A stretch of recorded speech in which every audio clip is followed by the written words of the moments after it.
안녕하세요. 우리 춘향전 두 번째 시간이고요. 자, 우리 이번 시간에는 역시나 춘향전을 가지고 보긴 할 건데, 그러니까 지난 시간에는 우리가 춘향전에 대한 관리를 중심으로 같이 공부를 했으면 이제 실질적으로 이제 교과서의 중요한 부분을 좀 대목을 따와가지고 좀 구체적으로 공부를 해보려고 합니다. 그래서 첫 번째는요. 판소리계 소설의 특징이라고 하는 걸 포인트로 두고 우리 교과서 237페이지, 238페이지에 나와 있는 몇 부분을 가지고 같이 한번 공부를 해보려고 해요. 자, 첫 번째는요. 우리 237페이지에 나와 있는 부분이었는데, 자, 이 부분은 어떤 부분이었냐면 이제 탐관오리들이 막 도망가는 부분이죠. 어사가 출두하면서 허둥지둥 도망가고 있는 모습에서 우리가 판소리계 소설의 어떠한 특징을 찾아볼 수 있냐라는 거냐면 사사조의 운율감, 그 다음에 장면의 극대화, 해악과 풍자라고 하는 특징을 정리를 해볼 수가 있습니다.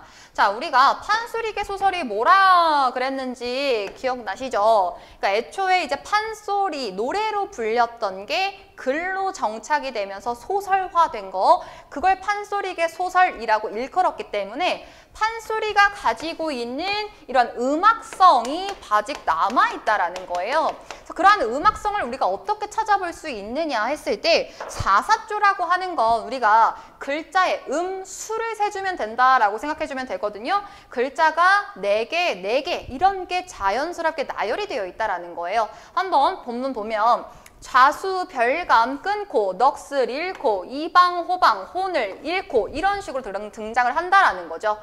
자, 그래서 전반적으로 보시면 나졸, 들이, 분주, 한해 이런 식으로 모든, 수령, 도망, 갈제, 거동보소 이런 식으로 그러니까 다 보면 다 4개, 4개 이런 식으로 끊어 읽을 수 있다라는 거예요. 이게 반복이 되면 자연스럽게 리듬이 만들어지기 때문에 사사조의 운율감이다라고 하는 특징을 가져가게 되는 거고요. 그 다음에 장면의 극대화라고 하는 게 뭐냐면 얘는 특정 장면을 부각하는 거예요. 막 강조해 준다라는 거죠. 그래서 자, 이 부분 자체는 사실 왜 등장을 하는 거냐면 탐관오리들에 대한 어떠한 풍자적인 부분이었잖아요. 탐관오리들의 그 사치스러움이 고발된 이후 그 이후에 도망가는 장면입니다. 그렇기 때문에 당연히 이 안에는 비판의 요소가 강하게 들어가 있어야 돼요. 그래서 그 부분을 조금 더 극대화, 이 장면만 막 부각시키는 거죠. 사실은 그냥 이 좌수 별감들이 도망간다 이렇게 끝내면 될 거를 넋을 잃고 뭐 혼을 잃고 도망갈 때 거동보소 이러면서 조금 더 구체적인 묘사가 많이 들어가고 있죠. 질질 끌고 있다라는 거거든요. 그러니까 그게 그만큼 그 장면을 많이 강조해주고 싶기 때문이다라고 하는 의도가 바로 우리는 장면의 극대화라고 하는 표현 방법으로 이해가 들어가는 겁니다. 자, 이 안에 담겨져 있는 당연히 표현적인 효과는 해악과 풍자라고 하는 요소가 담겨 있다라고 볼 수가 있는 거고요. 자, 두 번째는요. 역시나 이제 마찬가지 좀 도망가고 있는 부분이었는데 봉관사또가 똥을 싸고 멍석구멍 생쥐 눈 뜨듯하고 안으로 들어가가지고 이제 빨리 이제 도망가려고 문 닫아라 이런 부분이에요. 그래서 추워라 문 들어온다 바람 닫아라 물 마른다 목 들여라 뭔가 이상하죠. 말장난하고 있는 부분인데 사실은 얘가 지금 뒤집혀 있다라는 걸 볼 수가 있습니다. 자, 자연스러운 거는요. 바람이 들어오니까 문 닫아라. 그 다음에 목마르니까 물 들여라. 이게 지금 맞는 순서인데 너무 지금 허둥지둥 하고 있는 모습이에요. 그래서 그 대상을 우스꽝스럽게 만들어내기 위한 언어 유희다라고 볼 수가 있거든요. 자, 얘도 역시나 마찬가지 사사조의 운율감 가지고 있고요. 그 다음에 해악적인 표현, 여기서의 해악적인 표현은 언어 유희를 통해서 말의 순서를 뒤집어 놨습니다. 자, 글을 통해서 해악적인 표현이 또 반영이 되어 있다라는 거 우리가 또 살펴볼 수 있는 부분이에요. 자, 세 번째는 층암절벽 높은 바위가 바람분들 무너지며 청송녹죽 푸른 나무가 눈이 온들 변하리까 이런 부분인데요. 얘는 이제 238페이지에 나와 있는 부분이고 이제 춘향이의 모습을 나타내주기 위한 표현입니다. 자, 층암절벽 높은 바위가 자, 바위는요 굉장히 굳건한 모습이죠. 쉽게 변하지 않는 마음을 담아내주고 있는 상징적인 소재고요. 자, 그리고 청송녹죽 여기서 푸른 소나무와 역시나 푸른 대나무가 나타나 있죠. 자, 푸른 나무가 눈이 온들 변하겠습니까? 라고 물어보는데 여기에서는 진짜 물어보는 게 아니라 서리법이라고 하는 표현 방식이 반영이 되어 있죠. 여기에서 이 소나무와 대나무처럼 지조와 절개를 가지고 있는 춘향이의 마음은 절대 변하지 않을 것이다 라고 하는 마음을 강조해 주기 위한 표현이에요. 자, 역시나 마찬가지 사사조의 운율감이 드러나고요. 한자어를 사용한 상투적인 표현 나와 있는데 상투적인 표현이라고 하는 것 자체가 예로부터 문학에서 많이 쓰이고 있는 상징적인 의미를 담아낸 표현이라고 생각해 주시면 돼요.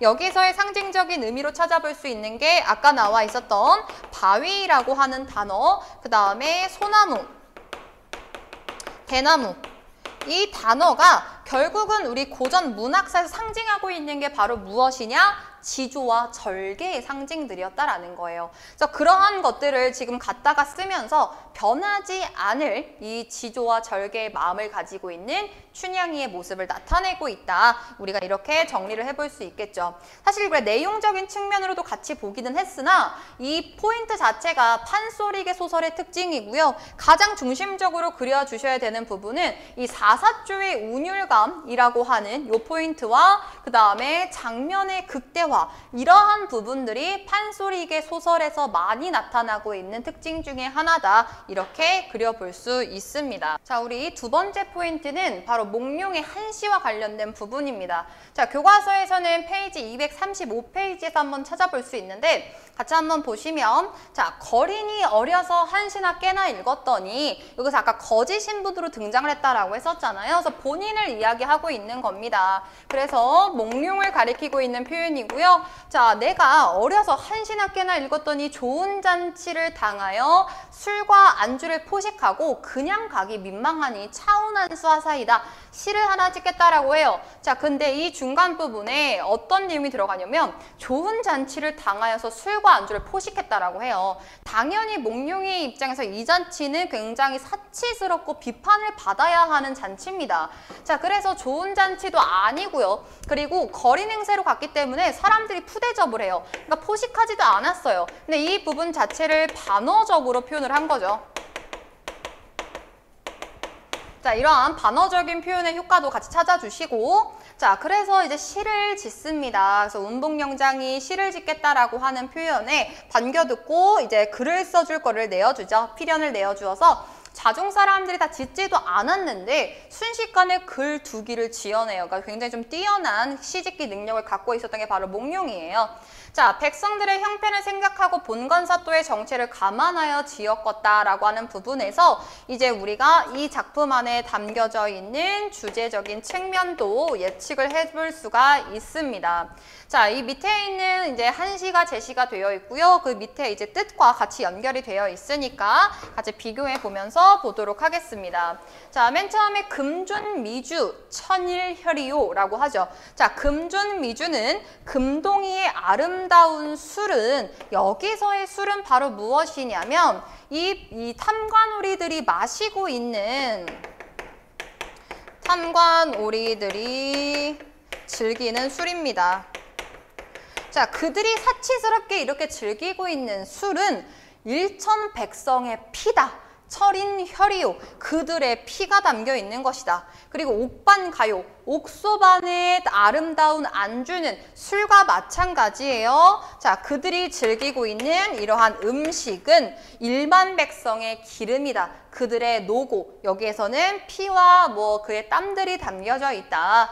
자, 촉루낙시, 촛불 눈물이 떨어질 때 비유적인 표현인 거죠. 촛불을 의인화한 부분인데 촛불이 녹으면서 이렇게 막 눈물이 많이 떨어지잖아요. 촛농들이. 자, 그런 것처럼 그만큼의 백성 눈물이 떨어질 것이다 라는 거고, 가성고처라고 하는 게 노랫소리가 높은 곳에는 이라는 표현인데 원성고, 역시나 뭐도 높을 것이다. 여기에서 원망의 소리도 높을 것이다. 그러니까 그들이 노래를 높이 부르는 그곳에는 역시나 어떤 소리? 사람들이 원망하는 소리도 높이 들릴 것이다. 그러니까 결론적으로 이 작품에서 하고 있는, 이 한시에서 하고 있는 말 자체는 탐관오리들에 대한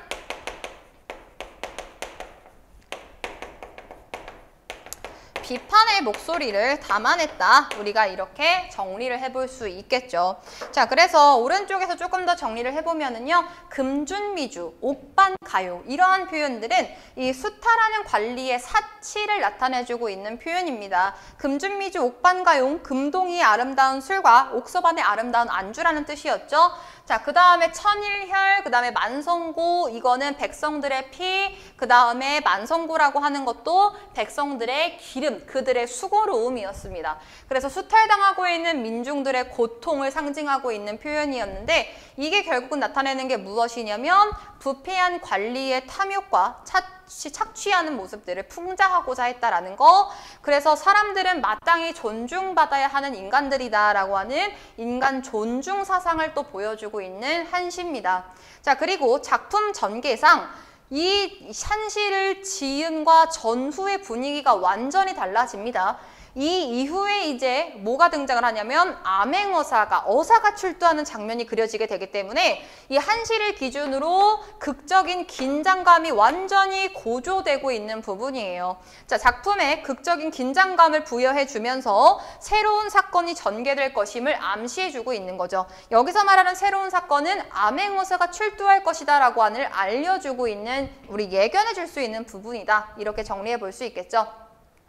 그래서 결국 이 한시는요, 이 내용상으로 봤을 때 이 풍자의 대상인 탐과 놀이들을 비판하고자 하는 내용을 담아냈다라고 하는 것이 특징을 가져가는 거고, 그 다음에 이제 형식상으로는 극적인 긴장감을 만들어주게 되면서 다음 새로운 사건을 암시해주는 부분의 역할을 한다라고 하는 내용적인 측면과 형식적인 측면에서 이 이몽룡의 한시를 같이 정리할 필요가 있습니다.